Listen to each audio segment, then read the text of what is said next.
भारत के 125 करोड़ नागरिक नया संकल्प, नई उमंग, नया जोश, नए सपने लेकर नववर्ष का स्वागत करेंगे। दिवाली के तुरंत बाद हमारा देश ऐतिहासिक शुद्धि यज्ञ का गवाह बना है। 125 करोड़ देशवासियों के धैर्य और संकल्प शक्ति से ये जो शुद्धि यज्ञ चला, आने वाले अनेक वर्षों तक यह देश की दिशा निर्धारित करने में अहम भूमिका निभाएगा। ईश्वर दत्त मानव स्वभाव अच्छाइयों से भरा रहता है, लेकिन समय के साथ आई विकृतियां, बुराइयों के जंजाल में वो घुटन महसूस करने लगता है। भीतर की अच्छाइयों के कारण विकृतियां और बुराइयों की घुटन से बाहर निकलने के लिए वो छटपटाता रहता है। हमारे राष्ट्र जीवन और समाज जीवन में भ्रष्टाचार, काला धन, जाली नोटों के जाल ने ईमानदार को भी घुटने टेकने के लिए मजबूर कर दिया था। उसका मन स्वीकार नहीं करता था, लेकिन उसे परिस्थितियों को सहना पड़ता था, मजबूरन स्वीकार करना पड़ता था। दिवाली के बाद की घटनाओं से ये सिद्ध हो चुका है कि करोड़ों देशवासी ऐसी घुटन से मुक्ति के अवसर की तलाश कर रहे थे। हमारे देशवासियों की अंतर ऊर्जा को हमने कई बार अनुभव किया है। चाहे सन 62 की लड़ाई हो, 65 की लड़ाई हो, 71 की लड़ाई हो, करगिल का युद्ध हो, भारत के कोटि कोटि नागरिकों की संगठित शक्तियों और अप्रतिम देशभक्ति के हमने दर्शन किए हैं। कभी ना कभी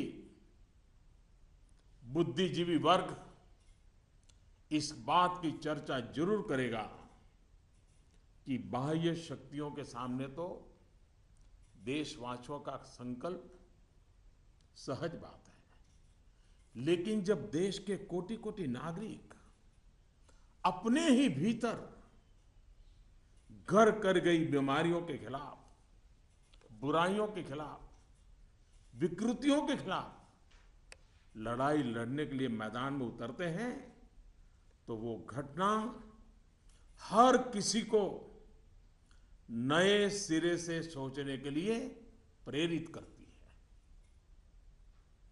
दिवाली के बाद लगातार देशवासी दृढ़ संकल्प के साथ, अप्रतिम धैर्य के साथ, त्याग की पराकाष्ठा करते हुए, कष्ट झेलते हुए बुराइयों को पराजित करने के लिए लड़ाई लड़ रहे हैं। जब हम कहते हैं कि कुछ बात है कि हस्ती मिटती नहीं हमारी, कुछ बात है कि हस्ती मिटती नहीं हमारी, इस बात को देशवासियों ने जी करके दिखाया है। कभी लगता था सामाजिक जीवन की बुराइयां, विकृतियां जाने अनजाने में, इच्छा अनिच्छा से हमारी जिंदगी का हिस्सा बन गए हैं। लेकिन 8 नवंबर के बाद की घटनाएं हमें पुनर्विचार करने के लिए मजबूर करती हैं। 125 करोड़ देशवासियों ने तकलीफें झेलकर, कष्ट उठाकर ये सिद्ध कर दिया है कि हर हिंदुस्तानी के लिए सच्चाई और अच्छाई कितनी अहमियत रखती है।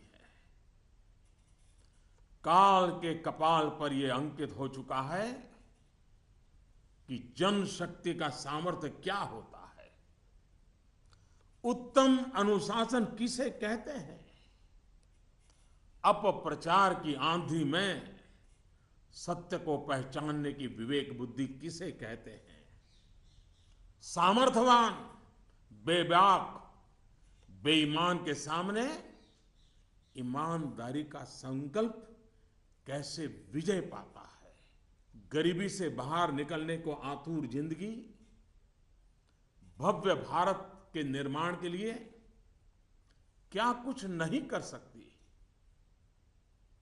देशवासियों ने जो कष्ट झेला है वो भारत के उज्जवल भविष्य के लिए नागरिकों के त्याग की मिसाल है। 125 करोड़ देशवासियों ने संकल्पबद्ध होकर अपने पुरुषार्थ से, अपने परिश्रम से, अपने पसीने से उज्जवल भविष्य की आधारशिला रखी है। आमतौर पर जब अच्छाई के लिए आंदोलन होते हैं तो सरकार और जनता आमने सामने होती है। यह इतिहास की ऐसी मिसाल है जिसमें सच्चाई और अच्छाई के लिए सरकार और जनता दोनों मिलकर कंधे से कंधा मिलाकर लड़ाई लड़ रहे हैं। मेरे प्यारे देशवासियों, मैं जानता हूं कि बीते दिनों आपको अपना ही पैसा निकालने के लिए घंटों लाइन में लगना पड़ा, परेशानी उठानी पड़ी। इस दौरान मुझे सैकड़ों हजारों चिट्ठियां भी मिली हैं। हर किसी ने अपने विचार रखे हैं, संकल्प भी दोहराया है, साथ ही साथ अपना दर्द भी मुझसे साझा किया है। इन सब में एक बात मैंने हमेशा अनुभव की, आपने मुझे अपना मानकर के बातें कही हैं। भ्रष्टाचार, काला धन, जाली नोट के खिलाफ लड़ाई में आप एक कदम भी पीछे नहीं रहना चाहते हैं। आपका ये प्यार आशीर्वाद की तरह है। अब प्रयास यह है कि नववर्ष में हो सके उतना जल्दी बैंकों को सामान्य स्थिति की तरफ ले जाया जाए। सरकार में इस विषय से जुड़े सभी जिम्मेदार व्यक्तियों से कहा गया है कि बैंकिंग व्यवस्था को सामान्य करने पर ध्यान केंद्रित किया जाए। विशेषकर ग्रामीण इलाकों में, दूर दराज वाले इलाकों में प्रोएक्टिव होकर के हर छोटी से छोटी कमी को दूर किया जाए ताकि गांव के नागरिकों की, किसानों की कठिनाइयां खत्म हो। प्यारे भाइयों और बहनों, हिंदुस्तान ने जो करके दिखाया है, ऐसा विश्व में तुलना करने के लिए कोई उदाहरण नहीं है। बीते कुछ वर्षों में 1000 और 500 के नोट सामान्य प्रचलन में कम और पैरेलल इकोनॉमी में ज्यादा चल रहे थे। हमारी समकक्ष जो अर्थव्यवस्था वाले देशों में भी इतना कैश नहीं होता जितना हमारे यहां पहाड़ के पहाड़ हो गए। हमारी अर्थव्यवस्था में बेतहाशा बढ़े हुए नोट महंगाई बढ़ा रहे थे, काला बाजारी बढ़ा रहे थे, देश के गरीब से उसका अधिकार छीन रहे थे। अर्थव्यवस्था में कैश का अभाव, नगद का अभाव तकलीफदेह है। तो हम ये भी न भूले, कैश का प्रभाव, नगद का प्रभाव और अधिक तकलीफदेह होता है। हमारा ये प्रयास है कि इसका संतुलन बना रहे। एक बात में सभी अर्थशास्त्रियों की सहमति है कि कैश अथवा नगद अगर अर्थव्यवस्था से बाहर होते हैं तो विपत्ति है। वही कैश या नकद अगर अर्थव्यवस्था की मुख्य धारा में हो तो विकास का साधन बनता है। इन दिनों करोड़ों देशवासियों ने जिस धैर्य, अनुशासन और संकल्प शक्ति के दर्शन कराए हैं, अगर आज लाल बहादुर शास्त्री होते, जयप्रकाश नारायण होते, राम मनोहर लोहिया होते, कामराज जी होते, तो अवश्य देशवासियों को भरपूर आशीर्वाद देते। किसी भी देश के लिए ये एक शुभ संकेत है कि उसके नागरिक कानून और नियमों का पालन करते हुए गरीबों की सेवा में सरकार की सहायता के लिए मुख्य धारा में वापस आना चाहते हैं।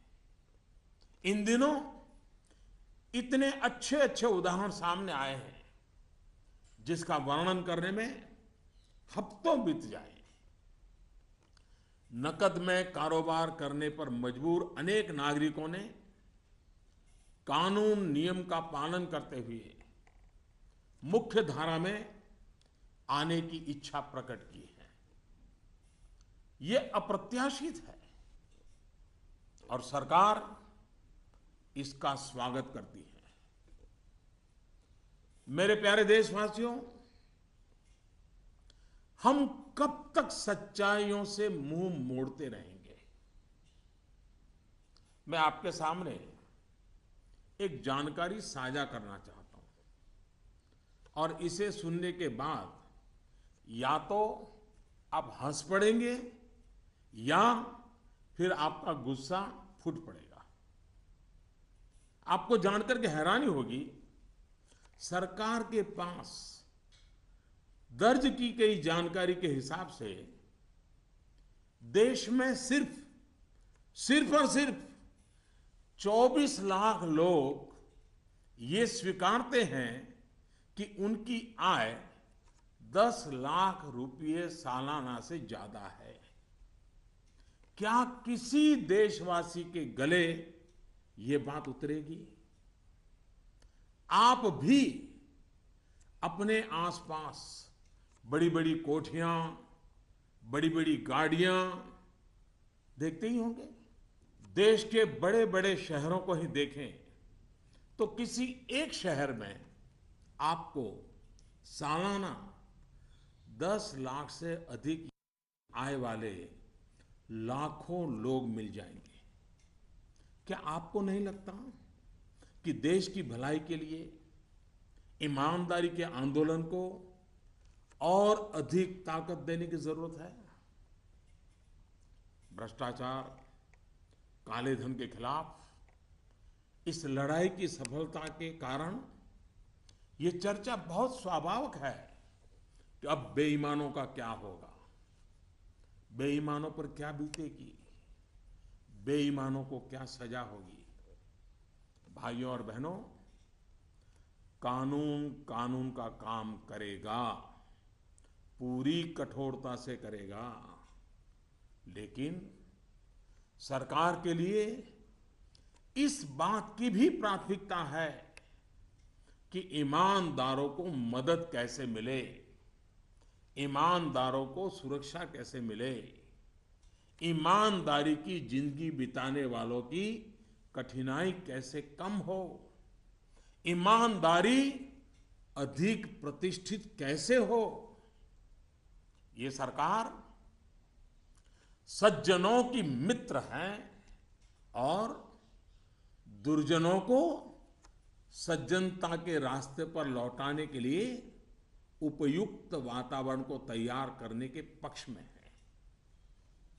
वैसे ये भी एक कड़वा सत्य है कि लोगों को सरकार की व्यवस्थाओं, कुछ सरकारी अफसरों और लाल फीताशाही से जुड़े कटु अनुभव होते रहते हैं। इस कटु सत्य को नकारा नहीं जा सकता। इस बात से कौन इनकार कर सकता है कि नागरिकों से ज्यादा जिम्मेवारी अफसरों की है, सरकार में बैठे छोटे बड़े व्यक्ति की है। और इसलिए चाहे केंद्र सरकार हो, राज्य सरकार हो या फिर स्थानीय निकाय, सबका दायित्व है कि सामान्य से सामान्य व्यक्ति के अधिकार की रक्षा हो, ईमानदारों की मदद हो और बेईमान अलग थलग हो। दोस्तों, पूरी दुनिया में एक सर्वसामान्य तथ्य है कि आतंकवाद, नक्सलवाद, जाली नोटों का कारोबार, ड्रग के धंधे से जुड़े लोग, मानव तस्करी से जुड़े लोग, हथियारों के कारोबार में लगे लोग, ये सब लोग काले धन पर ही निर्भर रहते हैं। ये समाज और सरकारों के लिए नासूर बन गया है। इस एक निर्णय ने इन सब पर गहरी चोट पहुंचाई है। आज काफी संख्या में नौजवान हिंसा का रास्ता छोड़ मुख्य धारा में लौट रहे हैं। अगर हम जागरूक रहें तो अपने बच्चों को हिंसा और अत्याचार के उन रास्तों पर वापस लौटने से बचा पाएंगे। इस अभियान की सफलता इस बात में भी है कि अर्थव्यवस्था की मुख्य धारा से बाहर जो धन था वो बैंकों के माध्यम से अर्थव्यवस्था की मुख्य धारा में वापस आ गया है। पिछले कुछ दिनों की घटनाओं से ये सिद्ध हो चुका है कि चालाकी के रास्ते खोजने वाले बेईमान लोगों के लिए आगे के रास्ते बंद हो चुके हैं। टेक्नोलॉजी ने इसमें बहुत बड़ी सेवा की है। आदतन बेईमान लोगों को भी अब टेक्नोलॉजी की ताकत के कारण काले कारोबार से निकलकर कानून नियम का पालन करते हुए मुख्य धारा में आना ही होगा। साथियों,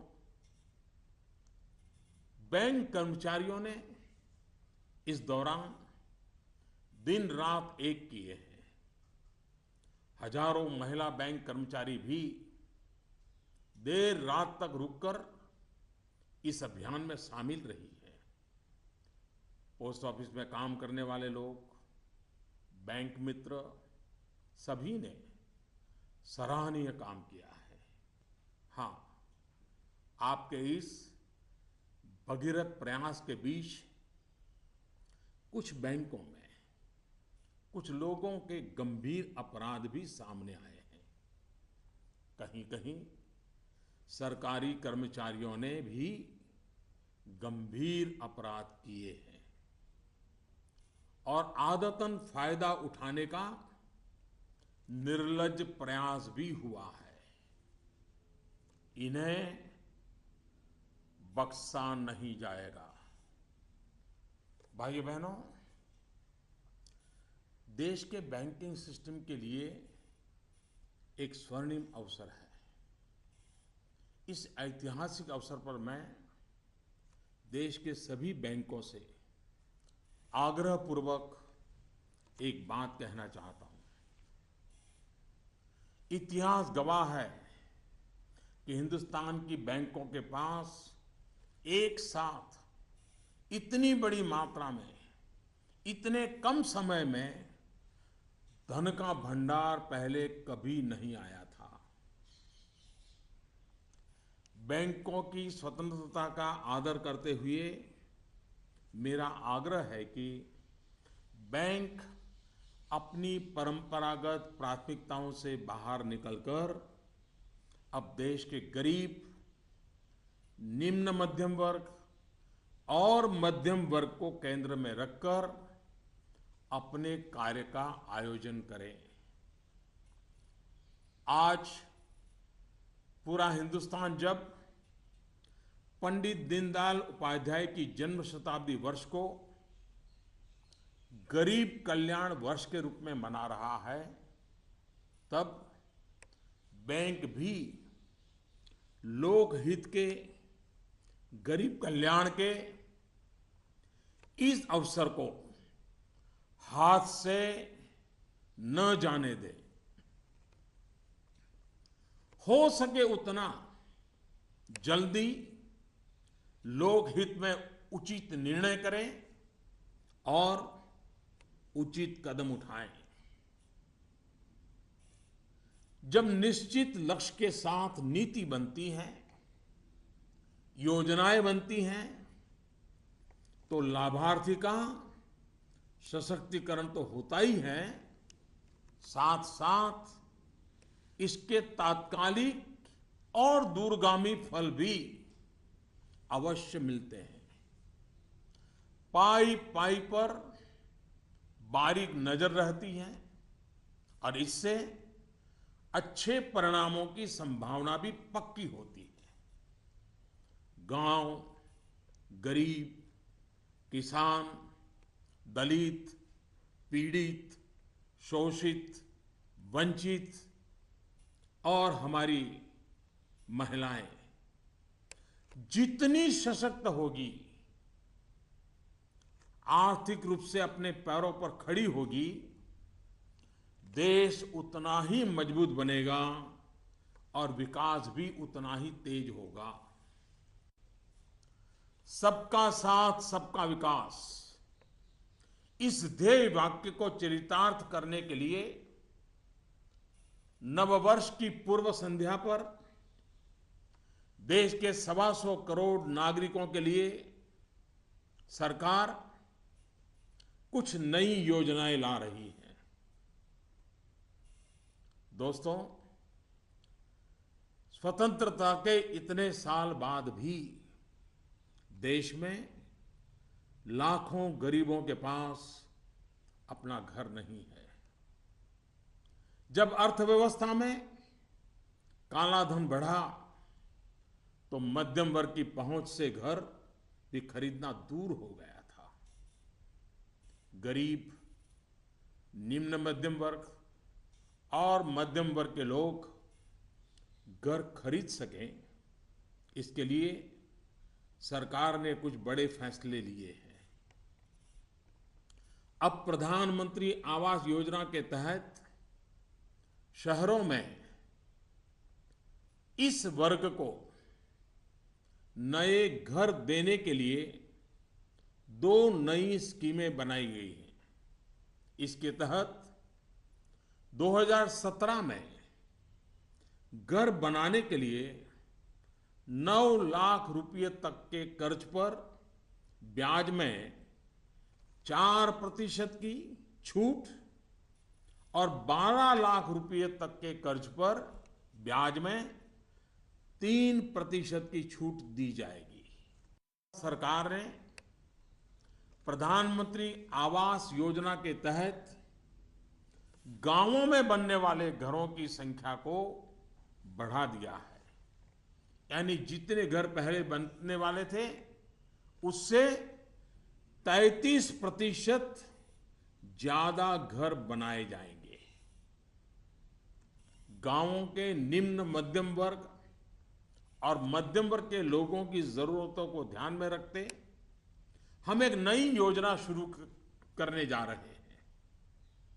2017 में गांव में रहने वाले जो लोग अपने घर का निर्माण करना चाहते हैं या पुराने घर में कोई विस्तार करना चाहते हैं, एक दो कमरे और बनाना चाहते हैं, ऊपर एक आध नई मंजिल बनाना चाहते हैं, उन्हें 2 लाख रुपए तक के ऋण में 3% ब्याज की छूट दी जाएगी।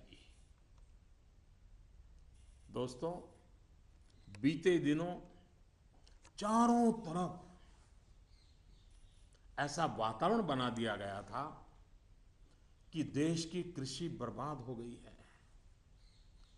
ऐसा वातावरण बनाने वालों को मेरे देश के किसानों ने करारा जवाब दिया है।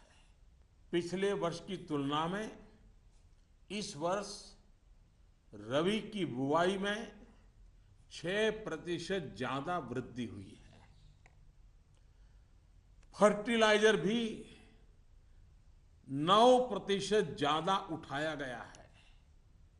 सरकार ने इस बात का लगातार ध्यान रखा कि किसानों को बीज की दिक्कत ना हो, खाद की किल्लत ना हो, कर्ज लेने में परेशानी ना आए। अब किसान भाइयों के हित में कुछ और अहम निर्णय भी लिए गए हैं।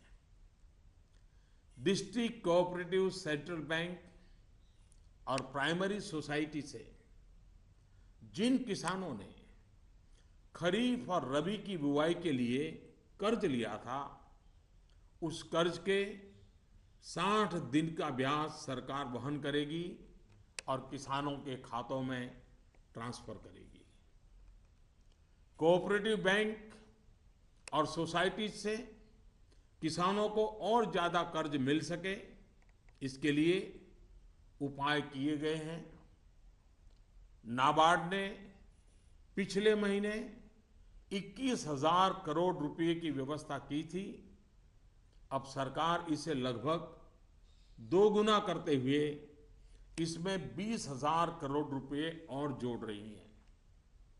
इस रकम को नाबार्ड कोऑपरेटिव बैंक और सोसाइटीज को कम ब्याज पर देगा और इससे नाबार्ड को जो आर्थिक नुकसान होगा उसे भी सरकार वहन करेगी। सरकार ने ये भी तय किया है कि अगले 3 महीने में 3 करोड़ किसान क्रेडिट कार्डों को रुपे कार्ड में बदला जाएगा। किसान क्रेडिट कार्ड में एक कमी यह थी कि पैसे निकालने के लिए बैंक जाना पड़ता था। अब जब किसान क्रेडिट कार्ड को रुपे कार्ड में बदल दिया जाएगा तो किसान कहीं पर भी अपने कार्ड से खरीद बिक्री कर पाएगा। भाइयों और बहनों, जिस प्रकार देश की अर्थव्यवस्था में कृषि का महत्व है, उसी प्रकार विकास और रोजगार के लिए लघु और मध्यम उद्योग, जिसे एमएसएमई भी कहते हैं, इसका भी महत्वपूर्ण योगदान है। इस बात को ध्यान में रखते हुए सरकार ने इस क्षेत्र के लिए कुछ निर्णय लिए हैं जो रोजगार बढ़ाने में सहायक होंगे। सरकार ने तय किया है कि छोटे कारोबारियों के लिए क्रेडिट गारंटी 1 करोड़ रुपए से बढ़ाकर 2 करोड़ रुपया करेगी। भारत सरकार एक ट्रस्ट के माध्यम से बैंकों को ये गारंटी देती है कि आप छोटे व्यापारियों को लोन दीजिए, गारंटी हम लेते हैं, अब तक यह नियम था कि 1 करोड़ रुपए तक के लोन को कवर किया जाता था। अब 2 करोड़ रुपए तक का लोन क्रेडिट गारंटी से कवर होगा। एनबीएफसी यानी कि नॉन बैंकिंग फाइनेंशियल कंपनी से दिया गया लोन भी इसमें कवर होगा। सरकार के इस फैसले से छोटे दुकानदार, छोटे उद्योगों को ज्यादा कर्ज मिलेगा।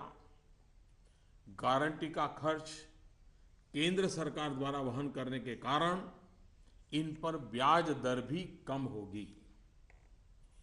सरकार ने बैंकों को ये भी कहा है कि छोटे उद्योगों के लिए कैश क्रेडिट लिमिट को 20% से बढ़ाकर 25% करें। इसके अलावा डिजिटल माध्यम से हुए ट्रांजैक्शन पर वर्किंग कैपिटल लोन 20% से बढ़ाकर 30% तक करने को कहा गया है। नवंबर में इस सेक्टर से जुड़े बहुत से लोगों ने कैश डिपॉजिट किया है। बैंकों को कहा गया है कि वर्किंग कैपिटल तय करते वक्त इस बात का भी संज्ञान लिया जाए। कुछ दिन पहले ही सरकार ने छोटे कारोबारियों को टैक्स में बहुत बड़ी राहत देने का भी निश्चय किया था। जो कारोबारी साल में 2 करोड़ रुपए तक का व्यापार करते हैं, उनके टैक्स की गणना 8% आय को मानकर की जाती थी। अब ऐसे व्यापारी के डिजिटल लेन देन पर टैक्स की गणना 6% आय मानकर के की जाएगी। इस तरह उनका टैक्स काफी कम हो जाएगा। दोस्तों, मुद्रा योजना की सफलता निश्चित तौर पर बहुत ही उत्साहवर्धक रही है। पिछले साल करीब करीब 3.5 करोड़ लोगों ने इसका फायदा उठाया है। दलित, आदिवासी, पिछड़ों एवं महिलाओं को प्राथमिकता देते हुए सरकार का इसे अब डबल करने का इरादा है। मैं माताओं बहनों से भी एक बात करना चाहता हूं। गर्भवती महिलाओं के लिए भी एक देशव्यापी योजना की शुरुआत की जा रही है।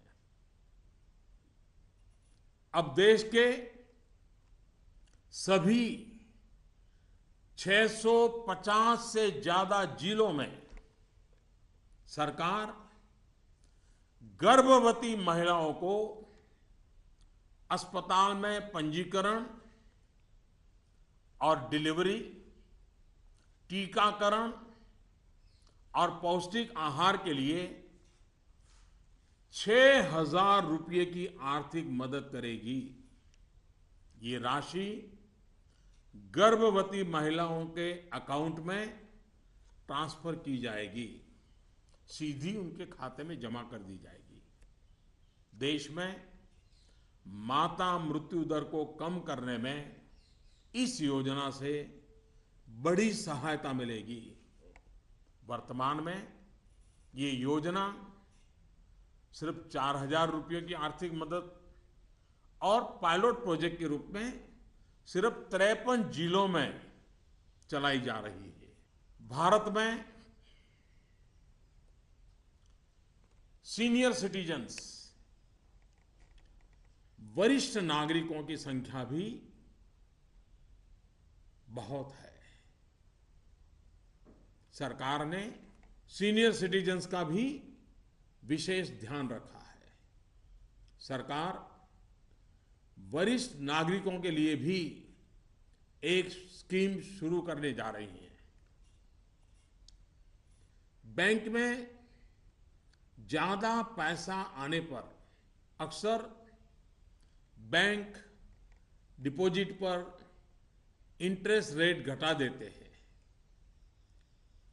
वरिष्ठ नागरिकों पर इसका प्रभाव ना हो इसलिए 7.5 लाख रुपए तक की राशि पर 10 साल तक के लिए सालाना 8% का इंटरेस्ट रेट ब्याज दर सुरक्षित किया जाएगा।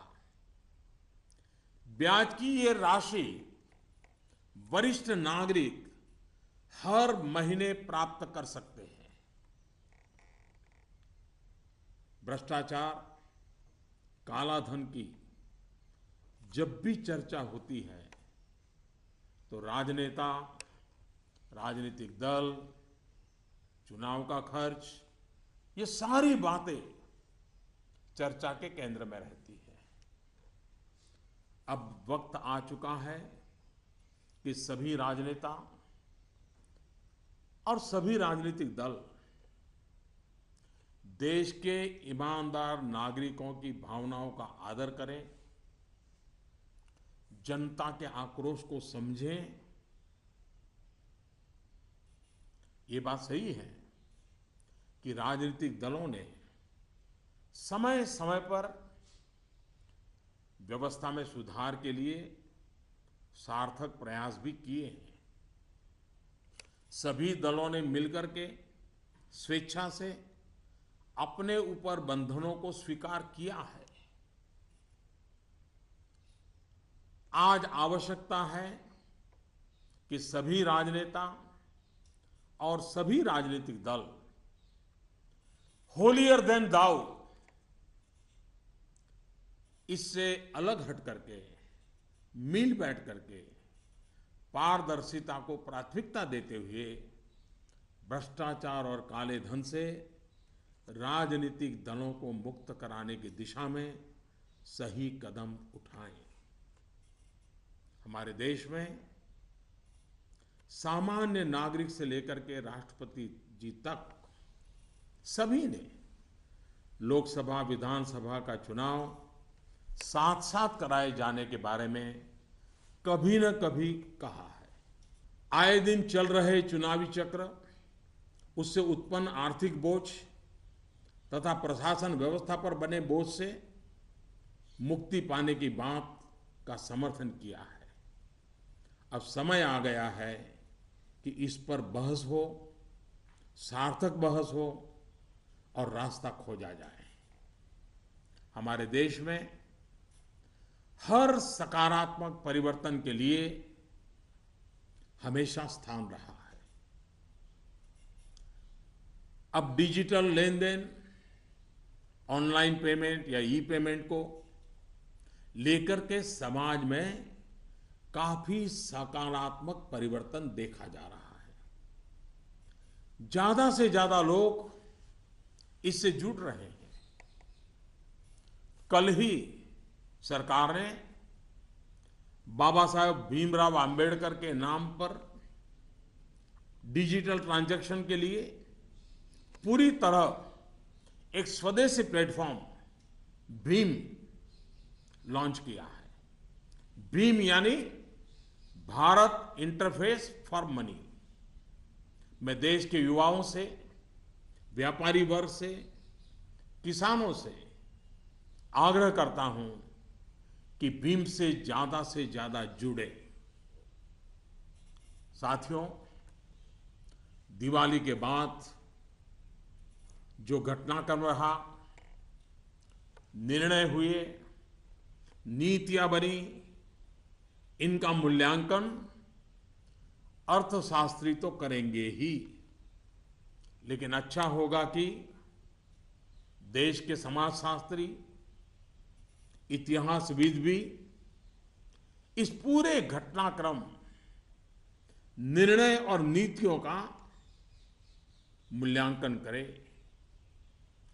एक राष्ट्र के रूप में भारत का गांव, गरीब, किसान, युवा, पढ़े लिखे, अनपढ़, पुरुष, महिला, सबने अप्रतिम धैर्य और लोक शक्ति का दर्शन कराया है। कुछ समय के बाद 2017 का नया वर्ष प्रारंभ होगा। आज से ठीक 100 साल पहले 1917 में महात्मा गांधी के नेतृत्व में चंपारण में पहली बार सत्याग्रह का आंदोलन आरंभ हुआ था। इन दिनों हमने देखा कि 100 वर्ष के बाद भी हमारे देश में सच्चाई और अच्छाई के प्रति सकारात्मक संस्कार का मूल्य है। आज महात्मा गांधी नहीं है, परंतु उनका यह मार्ग जो हमें सत्य का आग्रह करने के लिए प्रेरित करता है, वह सर्वाधिक उपयुक्त है। चंपारण सत्याग्रह की शताब्दी के अवसर पर हम फिर एक बार महात्मा गांधी का पुण्य स्मरण करते हुए सत्य के आग्रही बनेंगे तो सच्चाई और अच्छाई की पटरी पर आगे बढ़ने में कोई कठिनाई नहीं आएगी। भ्रष्टाचार और काले धन के खिलाफ इस लड़ाई को हमें रुकने नहीं देना है। सत्य का आग्रह संपूर्ण सफलता की गारंटी है। 125 करोड़ का देश हो, 65% जनसंख्या 35 साल से कम उम्र के नौजवानों की हो, साधन भी हो, संसाधन भी हो और सामर्थ्य में कोई कमी ना हो, ऐसे हिंदुस्तान के लिए कोई कारण नहीं है कि हमारा देश अब पीछे रह जाए। नववर्ष की नई किरण नई सफलताओं का संकल्प लेकर के आ रही है। आइए हम सब मिलकर चल पड़े, बाधाओं को पार करते चले, एक नए उज्जवल भविष्य का निर्माण करें। बहुत बहुत धन्यवाद। जय Hind.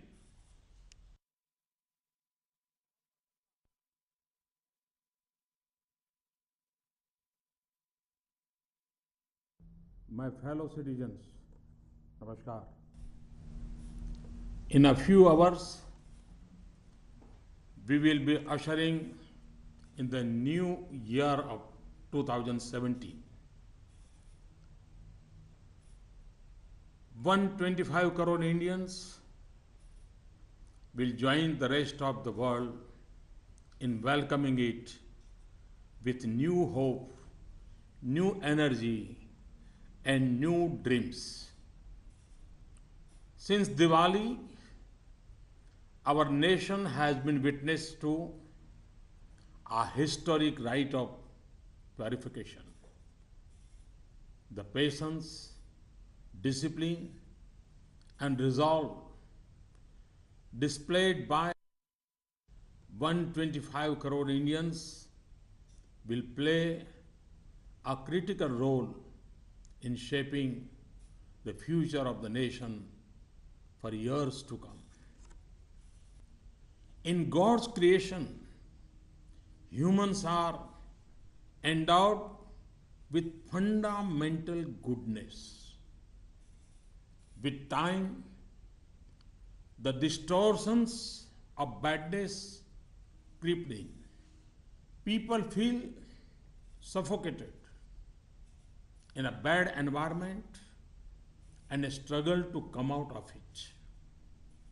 Corruption, black money, and counterfeit notes had become so rampant in India's social fabric that even honest people were brought to their knees. People were forced by circumstances in defiance of their inherent goodness it seems at times that the evils and corruptions of society, knowingly or unknowingly, intentionally or unintentionally, had become a part of our daily lives. Developments post Diwali have shown that crores of Indians were looking for an escape from this suffocation. We have, during the external aggressions of 1962, 1965, 1971, and Kargil, witnessed the intrinsic strength of our citizens, such as collective energy and patriotism, is understandable in the face of external threats. However, when crores of Indians unite to fight a war against internal evils, it is unparalleled. Indians have, with firm resolve and infinite patience, faced difficulties with a smile, redefining the concept of sacrifice. We have lived these ideals. 125 crore Indians have shown in their fortitude the importance we place in truth and goodness. This has been written on the sands of time. Indians have displayed the strength of people power, utmost discipline, and the ability to discern the truth in a storm of disinformation. They have shown that resolute honesty can defeat dishonesty. They have shown how much even people trapped in poverty are willing to do to build a glorious India. The people, through persistence, sweat, and toil, had demonstrated to the world an unparalleled example of citizen sacrifice for the brighter future of nation. Usually, when people's movements have arisen, the people and the government have been at loggerheads. It is historic that both the people and the government are on the same side in this battle against evil. The government is well aware that in this period you had to queue up and face difficulty in withdrawing your own money. I received letters from many people. They have shared their pain and sorrow with me, but also emphasized their support. You have talked to me as one of your own. In this fight against corruption and black money, it is clear that you wish to walk shoulder to shoulder with us. For us in government, this is a blessing. My effort is to take the banking system to normalcy as fast as possible in the new year. I have asked all concerned officers in the government to focus their attention to this task. They have especially been told to proactively resolve the problems in rural and remote areas. Friends, there is no precedent globally to what India has done. Nations similar to us do not have the amount of currency that we had. Over the last 10 to 12 years, 500 and 1000 rupees currency notes were used less for legitimate transactions and more for parallel economy. The excess of cash was fueling inflation and black marketing. It was denying the poor their due. Lack of cash causes difficulty, but excess of cash is even more troublesome. Our aim is to achieve a balance. Economists agree that when cash is outside the formal economy, it is a cause of worry. When it joins the mainstream, it is an opportunity for development. I'm sure if great sons of India like Jayaprakash Narayan, Lal Bahadur Shastri, Ram Manohar Lohia, Kamaraj ji had been present today, they would have applauded the patience, discipline, and resolve of our countrymen. In the past few weeks, there have been many gratifying instances. It would take weeks to list them. It is a healthy trend for any nation when the people wish to join the mainstream, abiding by the law and helping the government in serving the poor. Friends, how long will we overlook facts that stare us in the face? I wish to share some information with you, which will either make you laugh or make you angry.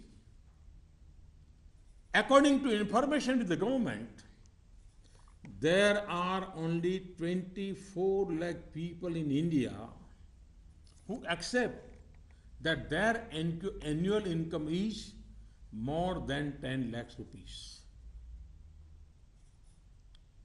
Can we digest this? Look at the big bungalows and big cars around you.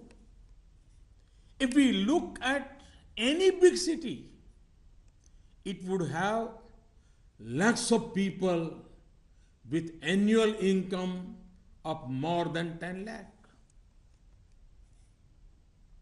Do you not feel that for the good of the country, this movement for honesty need to be further strengthened? In this fight against corruption and black money, it is natural to debate the fate of the dishonest. What punishment will they get? The law will take its own course with its full force.